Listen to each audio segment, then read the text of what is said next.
এই মুহূর্তে আমি একজন পাত্র খুঁজতেছি, কারণ আগে আমার বিয়ে হয়েছিল, সেই জামাই আমার মারা গেছে, তার অনেক সম্পত্তি।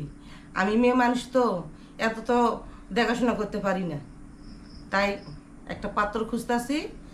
কেউ যদি আমার পছন্দ করে থাকে তাহলে আমার নাম্বারে ফোন দিবেন 01790। সুপ্রিয় দর্শক, এই মুহূর্তে আমরা রিনা বেগমের কাছে এসেছি। রিনা বেগম এখন তার জীবন সঙ্গী খুঁজছেন। মনের মতো একটা পাত্র পেলে খুব তাড়াতাড়ি তিনি বিয়ে করবেন এবং তার যে সম্পত্তিগুলো ছিল সেই সম্পত্তিগুলো তার সেই জীবন সঙ্গীকে একেবারেই লিখে দিবেন। রিনা বেগম, আপনার কাছে এসেছি, আপনি দর্শকের উদ্দেশ্যে কিছু বলেন। আপনার যে বিয়েটা হয়েছিল সেই স্বামীর ঘরে বাচ্চা আছে কিনা? হ্যাঁ আছে।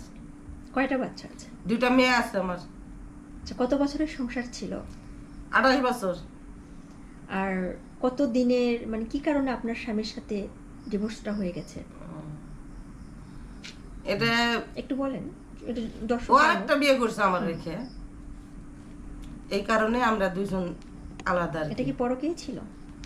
হ্যাঁ, পরে বিয়ে করছে আমার থেকে। তো দর্শক, পরকীয়ার কারণে তার সুখের সংসার ভেঙে যায়। পরবর্তীতে তিনি চিন্তা করলেন যে আমার সুখের জন্য তিনি ডিভোর্সটা তিনি নিজেই দিয়েছেন, এখন সে পাত্র খুঁজছে।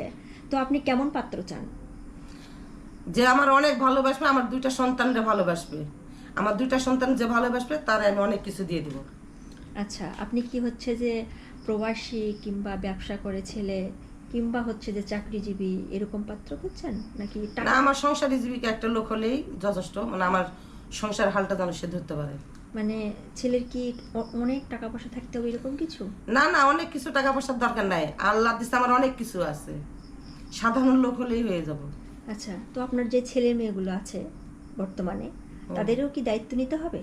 আমার 2টা মেয়ে আছে, আমার যা কিছু আছে এগুলা দিয়ে আমার মেয়েরা চলবো, এক কিছু দিতে হবে না। তো দর্শক, আপনারা শুনলেন, ছেলে মেয়ের কিন্তু দায়িত্ব নিতে হবে না। শুধু রিনা বেগম জীবন সঙ্গী খুঁজছেন একটা মনের মতো। টাকা পয়সা যে খুব বেশি তাও নয়, মানে ছেলের থাকতে হবে এমনটা তিনি বলছেন না। তিনি বলছেন যে তার যদি মনের মতো হয়, ছেলে যদি তাকে সারা জীবন ভালোবাসেন এবং রাখতে পারেন, তাহলেই তার সাথে তিনি কন্ট্যাক্ট করবেন এবং তাকেই বিয়ে করবেন, তাই তো? হ্যাঁ আচ্ছা, রিনা বেগম, আপনার কত সম্পত্তি আছে? তো 12-13 বিঘা সম্পত্তি আছে। আচ্ছা, আপনার বয়স কত? আমার বয়স কত? 40। আচ্ছা, তাহলে আপনি যে এখন বিয়ে করতে চাচ্ছেন, কেমন বয়সের ছেলে চান? আমার সঙ্গে যেন এক জ্যেষ্ঠ হয়। ছোট হলে সমস্যা আছে? না, ছোট হলে তো মানুষ অনেক ধরনের কথা বলবে। এটা তো অনেক অনেক লোকের তো বউ মারা যায় না, হুম। ওই তো আমার থেকে একটু 2-1 বছরের বড়। যদি আপনার বিয়ের প্রপোজাল আসে, ধরেন বিয়ের প্রস্তাব দেয়, স্বামীর মনে করেন যে আগের ঘরের বউ বাচ্চা আছে, তারপরও কি আপনি যাবেন নাকি? না না না, ওই ওইরকম কিছু দেখে আমি যাব না। মানে ওই ফ্যামিলিতে পড়বেন না? না। আপনি চাচ্ছেন যে সিঙ্গেল আর কি, হ্যাঁ, যে বউ মারা গেছে অনেক কিংবা লোক বউ ডিভোর্স মারা হয়ে যায়, গেছে। ডিভোর্স হয়ে যায় এরকম। তো এই মুহূর্তে যদি প্রবাসী ভাইয়েরা এই ভিডিও ফুটেজ দেখার পর আপনার সাথে যদি কন্ট্যাক্ট করে, তাহলে কি আপনি প্রবাসী ভাইদেরকে বিয়ে করবেন?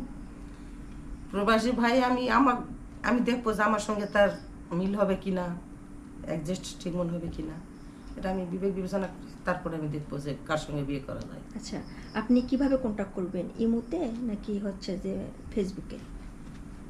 আর ফেসবুকেই করতে হবে। তাহলে আমরা ফেসবুক দিব নাকি আপনি ইমো নাম্বারটা দেন, তাহলে আমরা দর্শকের উদ্দেশ্যে ইমো নাম্বারটা